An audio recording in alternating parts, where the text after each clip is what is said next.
ভাজা মশলার ব্যবহার তো অনেক তরকারিতেই হয়। সঠিক উপকরণ ও সঠিক পরিমাণ নিয়ে হাজির আমি পারমিতা। আপনারা দেখছেন দুর্গার হেসেল।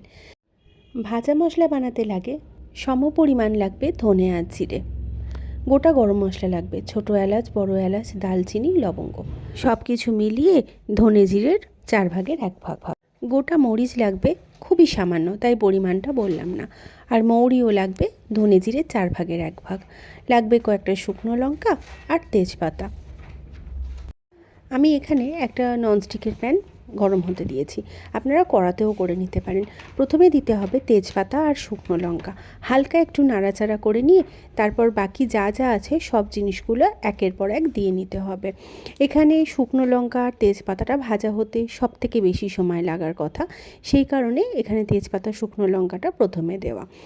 আর গ্যাসের ফ্লেমটা কিন্তু অবশ্যই লো টু মিডিয়াম রাখতে হবে, তাতে সেটা না হলে কিন্তু এই সমস্ত মশলাগুলোর মধ্যে একটু পোড়া হয়ে যেতে পারে, আর ভাজা মশলা পুড়ে গেলে একদমই ভালো লাগবে না।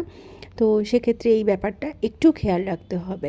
যখন মশলাটা রেডি হয়ে যাবে আর কি, তখন দেখতেই পাবেন রঙটা পাল্টে যাচ্ছে, একটু গাঢ় হয়ে যাচ্ছে, আর ধনেগুলো ভাজা হয়ে গেলে ফটফট করে ফাটতে থাকবে।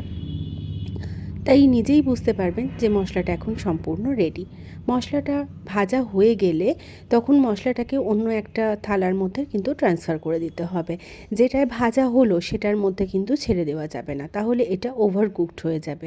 আর মশলার মধ্যে একটা নিজস্ব তেল থাকে, সেই তেলটা কিন্তু নষ্ট হয়ে যাবে। তাই ঠিক সময়ে এটাকে সরিয়ে নিতে হবে। আমি তো মিক্সির বাটির মধ্যে দিয়ে এটাকে গুঁড়ো করে নিয়েছি। যদি সম্ভব হয় তাহলে কিন্তু অবশ্যই শিলনোড়ার মধ্যে পিষে নেবেন, এতে মশলার মধ্যে ন্যাচারাল অয়েলসটা নষ্ট হয় না, গুণগত মান সঠিক থাকে। দেখা হবে নতুন ভিডিও নিয়ে।